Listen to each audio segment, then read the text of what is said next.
and welcome back to Thom and Amanda's Movie Madness. We are working our way through all of the Halloween movies. Mm-hmm. We've done Halloween 1 and Halloween 2, which are the start of the Michael Myers saga. But number 3 takes a little bit of a turn. Halloween 3, Season of the Witch, nothing to do with Michael Myers. So, I'm going to lay out the film for you and the plot and spoil a little bit. I'm going to spoil, so if you haven't seen it, too bad for you. So, Season of the Witch starts with a stranger stumbling into a town, a Halloween mask in hand, pursued by strange kind of guys, men in black sorts that they seem like people, but there's something odd about them. And they almost kill him, but he gets away. He makes it to a gas station. The gas station attendant takes him to a hospital. And at the hospital, he tells the hospital attendings, the doctor, the nurses, they're going to kill us. All of us. And then they leave him alone a little bit, and the mysterious flunkies show up and kill him. And then they kill themselves.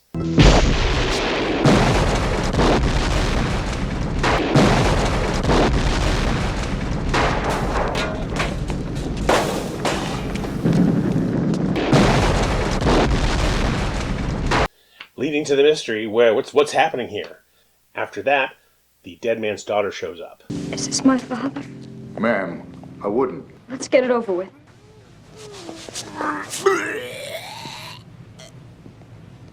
And starts discussing with the doctor what has happened. And the doctor is a divorcee who is not on the best terms with his wife. Hello, Linda, Dan. I won't be able to pick the kids up tonight. Something... Damn it, you promised, Dan. My ex-wife. But he gets together with this man's daughter, and they decide they have to find out what happened to him. And their search leads them to the town where that mask he was holding, well, where those masks are made. And it's a strange little town, and they arrive, and instead of investigating, they check into a hotel and have sex. For no apparent reason. Oh, I forgot to mention, the doctor is also already established as having a relationship with the lady who runs the local morgue. So suddenly you're like, okay, I see why his wife's got a problem with him, because the only thing he has in common with this woman is that they both knew her dad. They stopped their investigation cold to go to a hotel and do it. They keep investigating. Other people show up because you need other people. Because it's a horror film and bad things have to happen to some people. This is our cat Totoro. He was intrigued by the story. So they look around and it turns out that it is a company town. And the company makes Halloween masks. And it turns out they're up to no good. The guy who runs the company is both a tech genius and also involved in the occult. So he is using his combination tech knowledge and occult knowledge to do something very bad on Halloween. He's selling the top masks that everyone wants. All the kids are going to be wearing them. 8 more days to Halloween, Halloween, Halloween. And then all the kids are going to watch Scary Movie Night, where there's going to be a giveaway, and they're going to flash an image on the screen that's going to make some very bad things happen to anyone who's wearing a mask. The doctor and the girl figure out the plot, and they take efforts to stop everything that's happening. Lots of action and violence and gore, and at the end, maybe, just maybe, they stopped it. Or not. We don't know. They ended on the note of the guy trying to get local TV stations to not play the signal that will cause the destruction. And that is the gist of it, without giving away specifically what was going to happen to these kids. It's nasty. It's bad. But this is unlike any of the other Halloween movies. And that is why I was excited to have my wife watch it to see what her reaction was to this very, very different Halloween movie. What's your reaction to this very, very different Halloween movie? It was good. It was different. There was no Michael Myers. Oh, he's in it. Part of the movie is that the local Halloween show on TV is showing the original Halloween movie. They don't show him. He's on screen for like a half a second. I didn't see him. Well, he hides. He's Michael Myers. Yeah, he's probably hiding in a corner somewhere or closet. But yeah, I mean, it was good. It was super cheesy. Let's just be honest. Really, really cheesy. It was dated, but it had also this like vintagey kind of feel to it. So like, I mean, if you were to like put it up on Netflix or something, it would go along with like Stranger Things. Like it has that like very like we're trying to be 80s, like because it's so 80s. Some of the storyline was to me like not that strong. I enjoyed more of it like as like entertainment, like things that just kind of made me like laugh. The main lead guy, I just didn't buy him as like the star. Like I'm questioning their casting roles for that role. Like he had this like bad mustache and he was old.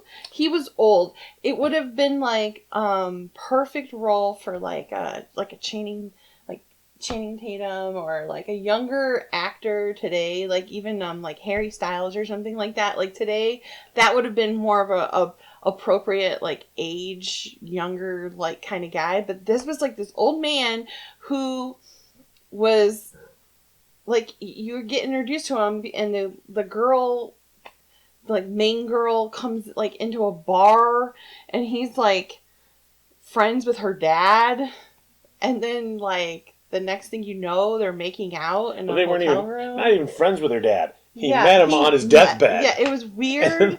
And I'm like, this is so weird. Like, it was weird because it was just like, he's creepy and you shouldn't be just hanging out with just any guy that you meet. Especially like any rando guy that you meet in a bar. It was just, that part of the storyline was kind of weird for me. I just gotta say, so yeah, you meet him and he's a divorced guy and his wife's always on the phone just yelling at him and you go, oh, poor guy. And then they introduce the mortician or the morgue attendant lady. And they flirt. They clearly have something going on. And you go like, well, okay, he's got an ex-wife, but he's got a girlfriend. And then this girl who he just met, they go off to investigate. And they hook up for no apparent reason other than this is a horror movie. And we need to have a moment with somebody with a little TNA. I don't know. Like, I was wondering like about like money, maybe that they maybe didn't have money to get like someone in the movie of somewhat of a draw. There was no like there's no name associated with it. Like, or like, oh, that's a young Michael J. Fox. Like, nope. There's no like, oh, where are they now? I don't know. Probably living in like a trailer park or something somewhere. I don't know. I'm not trying to be mean, but like, whoa. Like, yeah, the biggest name might be the guy who was in charge of the Masks Factory, who he's the main villain. And he was the head of the company in RoboCop, and then he was in Twin Peaks. He was a character who was believed dead at the beginning of the series. He ended up coming back. He's the biggest draw you have. Is this? You want to talk about an old man, very old man. And I'm not coming up with his name. I just know he's been in things. But you're also in a different generation than even just me. I don't know the dude. I've never even seen anything that he's been in. I guess though another thing that kept pulling me out was when they go into this main room and he sees all these TVs put in a circle, these old school televisions from like the early 80s, all put in a giant circle, hooked up to a VCR or a beta machine. And like they're all just facing each other and they're just playing this weird like pumpkin on the screen. And then they have like this other like switch kind of area where it's just a whole bunch of Christmas lights coming out of like a cardboard box, almost like the villain's lair is very much 80s 70s TV villain tech, where it's like if you ever watched The Bionic Man or Wonder Woman and they would go to like the big computer lab and there's just this big like rectangular parts of the computer that just has blinking lights that can indicate nothing other than these lights blink. And as a kid I remember watching going, I don't see what any of those do. And that's the look this layer had. Like just put flashing lights up and some video monitors and it'll look impressive. Whereas if you did it today, you would look at, they would do the same thing and make it look like the computers were actually doing stuff. To me, it was just really super uber cheesy, where it was like not at all, like it did not freak me out at all. And also too, like in the giant lair, if you will, they had a giant stone that I didn't even realize until just a few minutes ago that was Stonehenge, because in the very, very beginning of the movie, they lay this little nest egg that there was a rock from Stonehenge stolen, which I didn't even catch. And all of a sudden, they're in the lair at the end of the movie, and I'm like, what is this giant concrete stone in the middle of this area? Like, it looks like a giant, like, garage. And I'm like, why is there this giant, and why are they all working, like, hammering at this little stone? Like, I don't get it. But, yeah, so that went over my head. I appreciated, though, the cheesy, like, the graphics, like when the kids actually like have the masks on, it's Halloween, they're in front of the televisions, and then he sees what happens to the kid, like what they're planning on doing to the kids, and there's all these snakes and crickets that come out and stuff. The masks kind of eat like, their heads. It kind of like something. Makes them like melt or something, yeah. And then it turns into snakes. Inside, yes, you can't see inside the mask, so just something bad happens to their head, and somehow then they are filled with like any animal that would disgust and bother you comes crawling out of the mask. Like snakes and crickets. That's really what they show that come out. Which I kept thinking, I'm like, you could just run away from the snake. Like, the snakes to me aren't a very, like, big threat. To be clear, the kid is dead. Kid's not running anywhere. No. Before Halloween proper, they test run this on a family. And the kid dies and the snakes come out. And then his parents freak out because it's a Halloween movie and you're going to freak out. And then the snakes bite and kill them. And she was not impressed. She was like, you can get away from a snake. You can run away from a snake. As soon as you see snakes coming out, you're like, yeah, peace out. I'm going to climb on top of this table. Like, or get away. Like, you can run faster than a snake, hopefully. Like, I don't know. It was just, I mean, it was creative. I've never seen a movie done like that before. I've never seen a movie with that kind of storyline. It aged, but yet it didn't age for me. Like, it aged because it's like, ooh, it's vintage.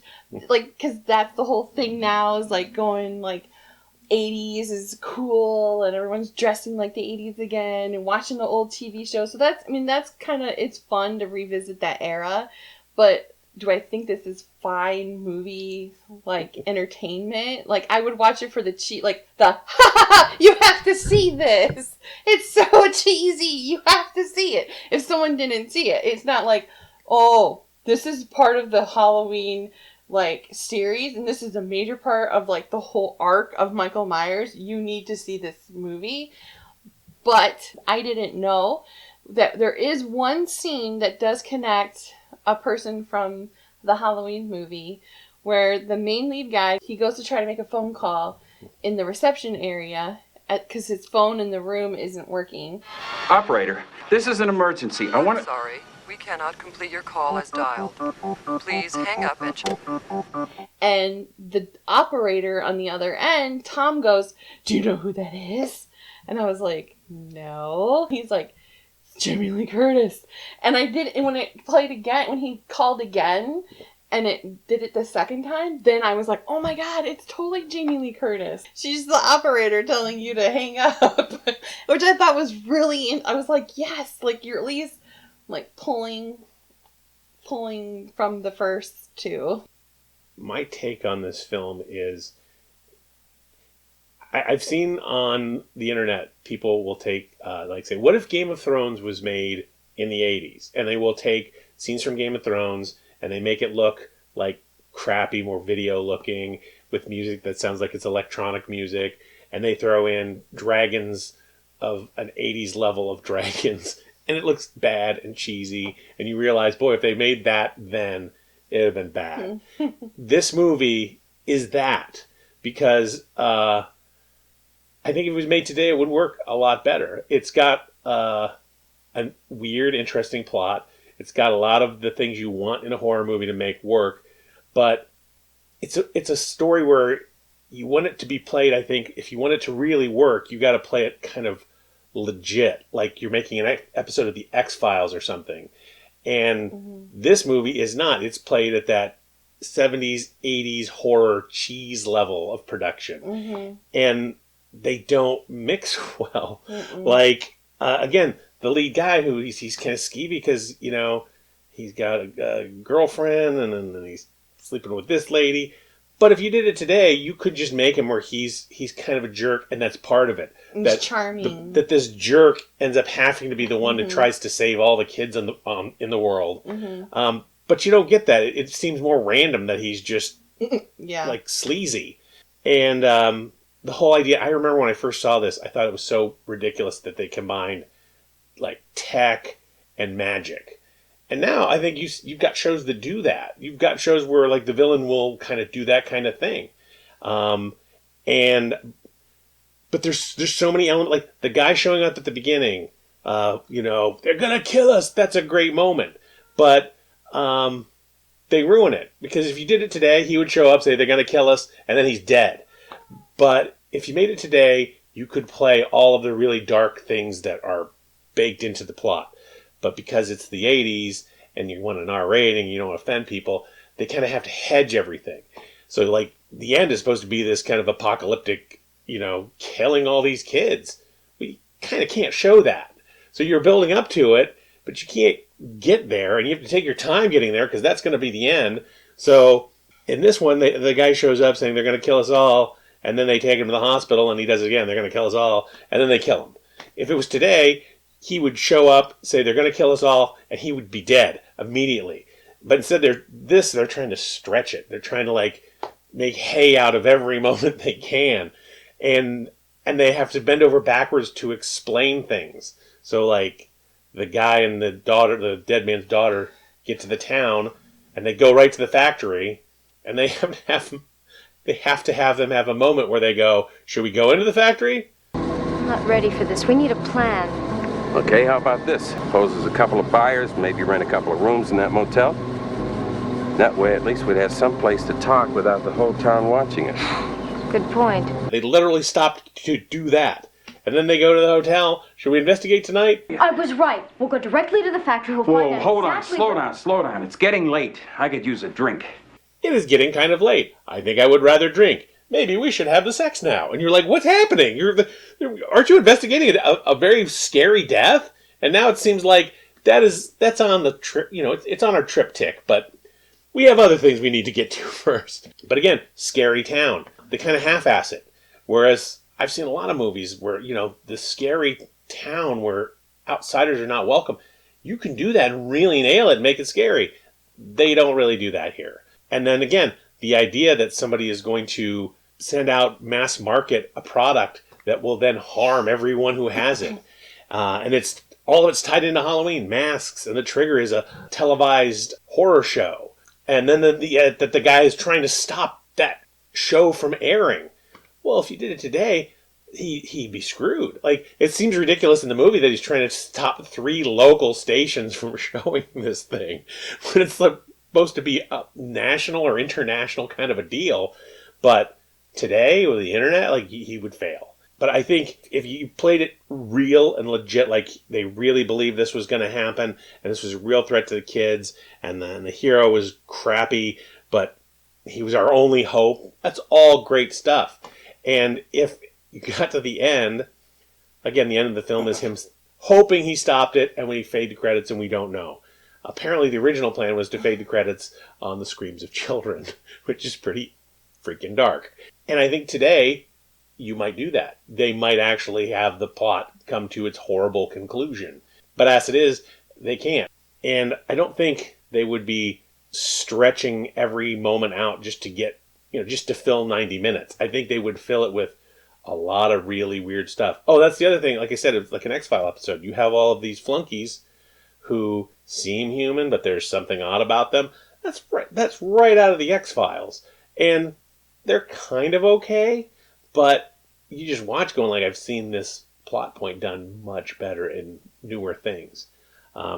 So I really would be interested in seeing this remade. Rob Zombie redid Halloween 1 and 2, making it very gritty and upsetting. It's not upsetting. It's good. Well, no, but that's what I'm saying. But it's got more gets under your skin more maybe than the originals. It has a more real feel to it. Yeah, it feels like legit. Someone went a little kooky. Yeah. And so oddly, I'm sure he has no interest, but no, that would be if so Rob cool. Zombie did Halloween 3, like remade Season of the Witch, it would be really good. Yeah, because he would think of every upsetting, unsettling moment and play it all out. He wouldn't be playing for time where like, well, let's have these characters wander about and have crap dialogue for 10, 20 minutes to fill. He's better at the storyline. Like his storylines, I mean, people think like, oh, it's just, like it's just a slasher movie, but his movies that when he remade Halloween, he did add to Michael Myers and the Strode family's like lore, like to the character. He did add to it, and that's what some people had a problem with. But I think what he added made it more substantial and like more of like he really thought like what this is purposeful, adding this element to their character or to their storyline, their through storyline. Like, is this adding to the story, or is this taking away, or is this unnecessary? Where Halloween 3, the people who made that movie script weren't thinking, is this necessary for my characters to move them forward? Instead, they were like, let's just have them do this. Like, it was we need to fill a lot of it. Yeah. We need to fill time. We got to have 90 minutes. It was a formula that they were trying to make sure they squeezed it into, instead of thinking, where are the characters taking the story? What are the characters' motives? Instead of like just forcing everything. You're right. They kind of went and said, what are the tropes we have to have? Yeah. They have to have sex because we need some TNA. Where can we put it? These two can do it. Check. Yeah. So I think that he would be awesome because he would make it, I don't know, more substantial. I think it has a lot of potential, but as it is, it's just kind of this oddity. But it does make it more interesting to talk about because it's the only one where there's not a guy running around slashing people. In my personal, my final thoughts for the movie is that it is candy corn. Whether you like it or not, too much makes you not feel so good. But just, I appreciate it because it's candy corn. Like, for me, I'm like, usually just take a handful and I'll eat about maybe 5 or 6 pieces. And I'm like, yeah, I've had my fill of candy corn for the year. I've hit my quota. I don't need to, like, sit there with a whole bag of candy corn and down in a whole bag. Like, that's horrible. Like, that's too much. Candy corn, you just need a little bit and you're like, yeah. So it's the same thing. Like, it's cheesiness. It's the novelty of Halloween. Like it makes a nod. It tilts its hat to the holiday, which I appreciate. But you just need a little bit. Like for me, it's like candy corn. So I agree. I think it's cheesy, but if it was made today, I think it would be a whole lot better. It would have been a better film. And it also hurts from the fact that, again, they were thinking they were going to do this for every Halloween movie. Each additional Halloween movie would not be about Mike Myers. It would be some other Halloween-related story. And the problem is you do 2 in a row with Mike Myers, and people show up expecting Michael Myers, and instead you give them this crazy, different movie. You just ticked off a whole big group of people. Again, today you might be able to pull that move, and people would go, oh, okay. But back then it's like, no, Halloween is Michael Myers. Where's Michael Myers? And he's not there. You should have named it something different. Halloween 3, Michael Myers is not in this. Yeah, or something, anything but Halloween 3. Yeah. But it does make it, if there's any plus, it is that it does make it the most unique of the Halloween movies. Mm-hmm. All the other ones, you could kind of describe the plot mainly the same for each one. Mike Myers shows up because it's Halloween, and then some people die, and then other bad things happen. This is the only one that's totally different, but it is also only so-so. So out of how many beans would you give it? Cat paw beans. 2. Oh. 2. See? I'm giving 2 because I appreciated the cheesiness. I like the graphic with the TV with the pumpkin. It reminded me of something I would have seen in a commercial as a kid, and I also appreciate. I know it's an earworm, but I like the song. The song was catchy. Again, reminded me of something that I would have heard on television as a kid for a commercial, and I thought it was funny. The whole like. Just the cheesiness of it and the very 80s. And so I'm giving it 2 for that. The masks, the ads for the mask feature a song to London Bridge is Falling Down. The company that makes the mask is Silver Shamrock. So it's this weird electronica, sort of like Don't boop, boop, sing boop, it. boop, boop, boop, boop, Oh, God. That's in the background, and then they sing over it X amount of days till Halloween, Silver Shamrock, and it plays throughout the movie until it will just drive you insane. I appreciated it. But it was good.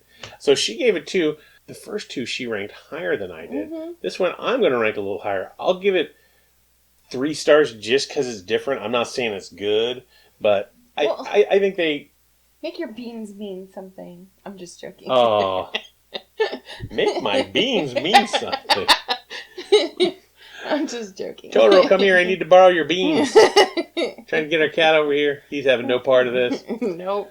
So that is Halloween 3.